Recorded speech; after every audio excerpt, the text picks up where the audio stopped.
Hi, how you doing, world? How you doing, world? United States, America, Canada. I love Canada. It's cool. Been having some trouble lately here in our country. I'm not even sure why I was going to make this video. I know I'm really upset. Here we have children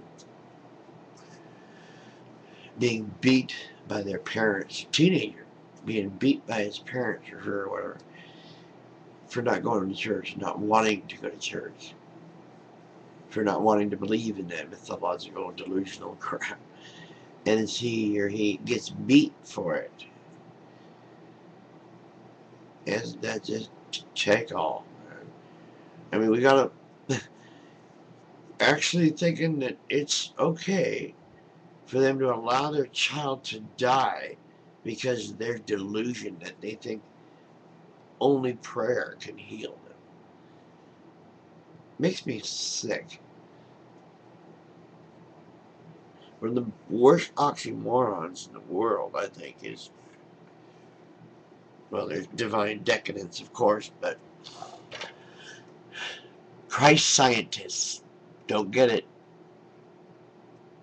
If you believe in a Christ, then you're obviously science ignorant.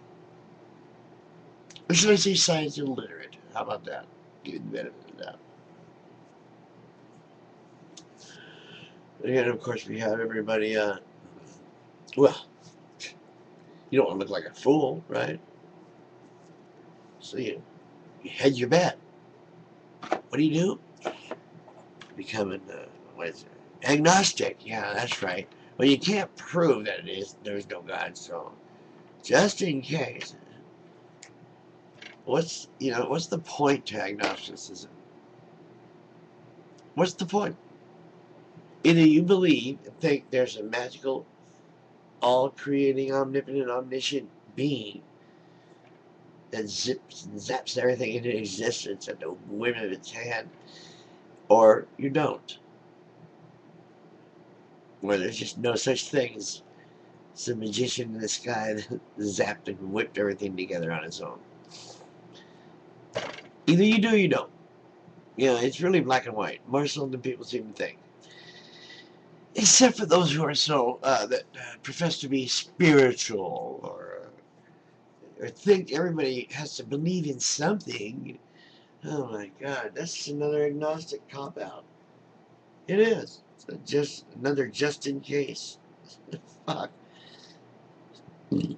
Just it's not a big deal. It wouldn't bother you so much as to whether there's a God or not, if you just realize and you kind of think about it critically. Honest, really, please. You went to college, right? You've got some rudimentary intelligence, and you did learn critical thinking skills. Am I correct? Of course I am. So think about it. This God is supposed to be omniscient. That means it knows everything that was, will be, and is. Correct? Okay. And omnipotent cannot be outweighed or outstrengthened. It's just the strongest thing in the world. It's the most powerful being there is. It's got everything. It knows every single thing, every law of physics, and blah blah blah, because it created it, right? Right.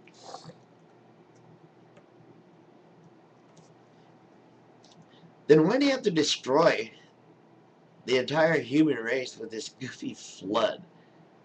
A flood, mind you, that makes no fucking sense. You would think a god could figure out how to convince people scientifically that he could perform miracles. Yeah, you would think that he would be at least as talented as Harry Houdini, if not David Blaine or something, or David Copperfield or whatever.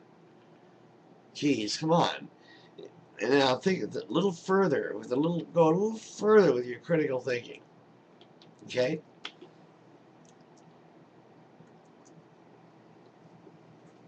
It's supposed to be now. Well, It's so simple. It's impossible for there to be the kind of God they profess there to be, considering what's going on in the world. And this is where the real critical thinking comes in. Your God is omniscient, omnipotent.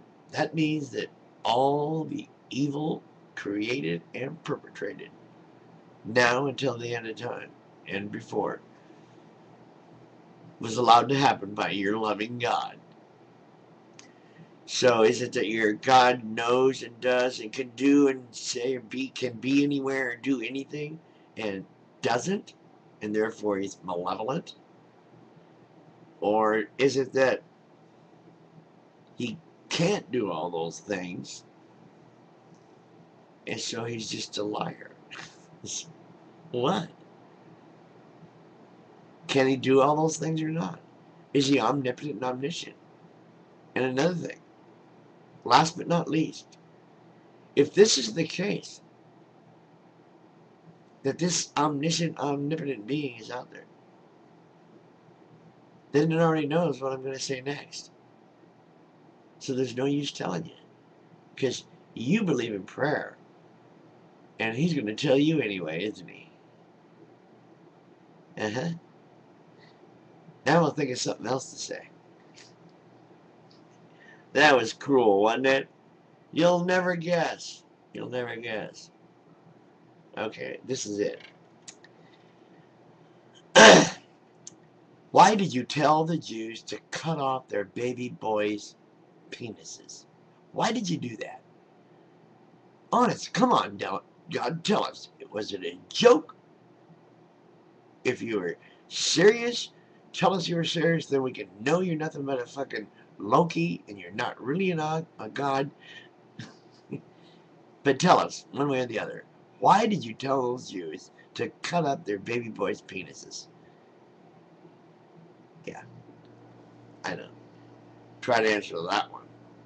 God, that's sick. I think every god that mankind makes up is sexually frustrated just out of the sheer desire for a sexually frustrated man to express himself and tell somebody, I need some pussy, but I can't get control. Why do you think all these white guys here in America turn to Islam? That's right, they can be legal wife beaters. That's about it. Can't think of any other reason. Part of this was a joke. Some of it was absolutely serious. I mean, it's just goofy. The whole thing is serious because religion, in the first place, is a goof fest. There's nothing real about it, and this spiritualism, agnostic, wannabe cop out shit is just a cop out. You're either an atheist, you don't believe in the magic, or you are not. You do believe in the magic. So there's to it. If you believe in an omnipotent, if you believe in a God, you can describe it any old way you want, but we all know what we're talking about, the Judeo-Christian, monotheistic, blah, blah, blah, right, creator. Yeah, we all know what we're all talking about. So you can say it's your Christian God, or that you're not as, bread and butter, great flood stuff, I don't know about all that. You can't pick and choose. You're either delusional or you're not. You either believe that there's a magician out there or you don't. Okay? So stop all this nonsense. No, you don't have to be spiritual. Nobody has to be spiritual or has to believe in anything except ourselves. Good night. I'm Gerald in Portland, Oregon. I'm going to sign off now. This is